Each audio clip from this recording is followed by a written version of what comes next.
Good morning everyone, প্রিয়াঙ্কার ব্লগসের একটি নতুন ব্লগে আপনাদের সবাইকে স্বাগত জানাচ্ছি। আমি প্রিয়াঙ্কা, আশা করছি আপনারা সবাই ভালো আছেন, আমরাও ভালো আছি। এখন সকাল এই 6:30 মতো বাজে, আর আমি ঘুম থেকে যখন উঠেছি তখন একদম পাক্কা 6টা বাজে। তারপরে এই পিতৃবাবুর ডাইপার পাল্টে দিয়ে এই ছাদে আসতে আসতে আর এই 15 মিনিট। ছাদে এসে যেটা দেখলাম, কাল একদমই বৃষ্টি হয়নি। ভেবেছিলাম রাত্রে হয়তো বা বৃষ্টি হবে, কারণ কেমন একটা মেঘলা মেঘলা একটা গুমোট গুমোট ভাবছিলাম হয়তো বা হবে, কিন্তু না, আমাকে আশ্চর্য করে দিয়ে কালকে একদমই বৃষ্টি হয়নি, মানে এক ফোঁটাও বৃষ্টি হয়নি। আর ছাদটা পুরো খটখটাভাবে শুকিয়ে আছে। তো অনেক দিন পরে সত্যি কথা বলতে ভালোই লাগছিল। কেমন না, ছাদটা একটা পিচ্ছিল পিচ্ছিল ভাব হয়ে গেছিলো, একদমই হাঁটা যাচ্ছিল না। তো এর ফলে যেটা হয়েছে, বৃষ্টি না হওয়ার ফলে, যে গাছগুলোতে আজকে আমার জল দিতে হবে। একে তো ঘুম থেকে উঠতে দেরি হয়ে গেছে, তারপর আবার আজকে বৃহস্পতিবার, আর তার উপরে আজকে আবার এই গাছগুলোতে জল দিতে হবে। তো যাই হোক, শুধু শুধু সময় নষ্ট করে লাভ নেই। তো আমি পটাপট করে গাছগুলোতে আগে গাছগুলো থেকে ফুল তুলে নিয়েছি, কারণ যদি আগে ফুলটা তুলে না নিই তো ওই গোড়াগুলো থেকে না জল পড়ে, পিচ্ছিল পিচ্ছিল হয়ে থাকে। তো আগে আমি ফুলগুলো তুলে নিই, তারপর গাছগুলোতে আমি জল দিই। তারপর টুকটাক অনেক কাজ থাকে ছাদে। তারপর এই সব কমপ্লিট করে নিচে নামতে নামতে আমার মোটামুটি 7টা বাজতে যখন 10 মিনিট বাজে তখন নেমেছি। এদিকে নির্মল বন্ধু আবার যেটা করেছে, মানে ওই যে আমাদের পৌরসভা থেকে যিনি নোংরা নিতে আসেন বাড়িতে, তো সেই লোকটা আজকে আবার 10 মিনিট আগে চলে এসেছে। মানে আমি যখন নিচে নামলাম তখন দেখি 7টা বাজতে 10 মিনিট বাকি, আর উনি আজকে একটু আগেই চলে এসেছেন। তো তাড়াহুড়ো করেই নিচে নেমেছি, তার কারণ আমি না নামলে মা তো আবার ছুটি পাবে না, মা যেতে পারবে না। তো যদিও বা পিথিবাবু কিন্তু আর ওঠেনি। এই কয়েকটা দিন যেটা হচ্ছে, মানে এই 2 দিন যাবৎ, গত 2 দিন পিথিবাবু তাড়াতাড়ি ঘুমিয়ে পড়ছে। মানে এই 11টা থেকে 11:30টার মধ্যে রাত্রিবেলা ঘুমিয়ে পড়ছে। একদিক থেকে যেমন ভালো, আর এক দিক দিয়ে খারাপ হলো যে সকালবেলাটা আমি সব কাজকর্ম করে যখন ঘরে বিছানায় একটু মাথাটা দেবো বালিশের উপরে, সেটা আর হয়ে উঠছে না। মানে ওই যে 6টার সময় উঠছি, আর মোটামুটি সমস্ত কাজ কমপ্লিট করে দুপুরবেলা বিছানায় শুতে শুতে আমার 4টে থেকে 4:30 বেজেই যাচ্ছে। তো তারপরেও একটা জিনিস কি সান্ত্বনার, যে এখন তো তাও একটু ঘুমোতে পারি, বা বিছানায় একটু মাথাটা দিতে পারি, বা রাত্রিবেলা বেশ কয়েক ঘন্টা ঘুমোতে পারি।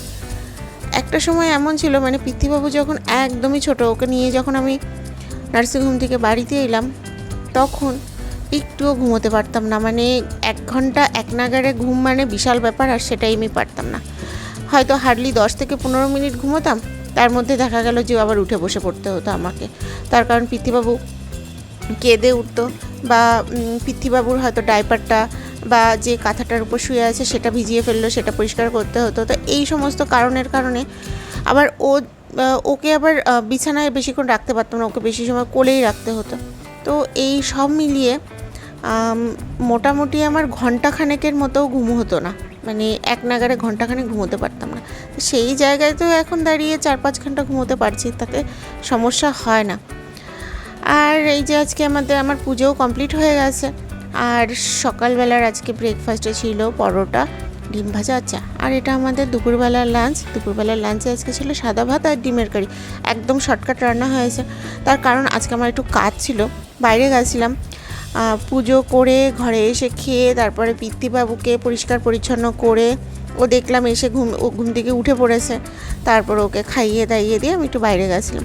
বাড়িতে আসতে আসতে আমার মোটামুটি 11টা 11:30টার মতো বেজেই গেছে। তারপর ওই মায়ের রান্নাঘরে ঢুকতে 12টা। আর আজকে আমাদের একটু দেরি হয়ে গেছে, সে কারণে আর মাকে বললাম একটা তরকারি করতে। আর পিতৃবাবু এখন আবার দেখছি শিং মাছটা না খুব ভালো খায়। তো ওকে শিং মাছ, একটা মাছ ওকে পুরো এমনি খাইয়েছে, আর একটা খিচুড়ির সাথে মিশিয়ে, আর ওনা খুব সুন্দর খায়। আর এই যে বৃষ্টি নেমেছে, সন্ধ্যের সময়টা বৃষ্টি নেমেছে, তো আমি ঠাকুরঘরে যেতেই পারছি না, এমন বিদ্যুৎ চমকাচ্ছে না। আমাদের যেহেতু ঠাকুরঘরটা ছাদে, তো ছাদে উঠতে ভয় লাগছিল ভীষণ, সত্যি কথা বলতে। আমি যেটা করি, এই সন্ধ্যের সময়টা ঠাকুরের যে বাসন থাকে, তো সেই বাসনগুলোকে ধুয়ে রেখে আসি। বা ওই জায়গাটা একটু পরিষ্কার করে রেখে আসি। তো ভাবছিলাম কি বৃষ্টিটা একটু কমুক তারপর যাবো ছাদে। আর তার মধ্যে এরকমভাবে বিদ্যুৎ চমকাচ্ছিল, তো না ছাদে ওঠার একদমই সাহস পাচ্ছিলাম না।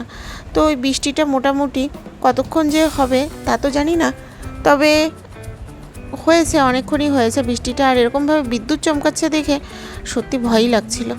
আমি যদিও বা খুব একটা ভয় পাই না, আর এই সমস্ত জিনিসের থেকে না সবথেকে বেশি ভয় আমি যদি কাউকে পাই সেটা হলো মানুষ। জন্তু, জানোয়ার, চোর, ছ্যাঁচড়, ডাকাত যাই হোক না কেন কোনো কিছুতেই ভয় পাই না, ভয় পাই মানুষকে। মানুষের থেকে খারাপ আর কোনো জিনিসই হয় না। আর যাই হোক না কেন, এই যে সন্ধেবেলা যেহেতু বৃষ্টি হচ্ছে, তো সেই কারণে আজকে চা আর পাঁপড় ভাজলাম। এই পাঁপড়গুলো অনেক দিন আগে আনা হয়েছে, তো খাওয়াই হচ্ছিল না।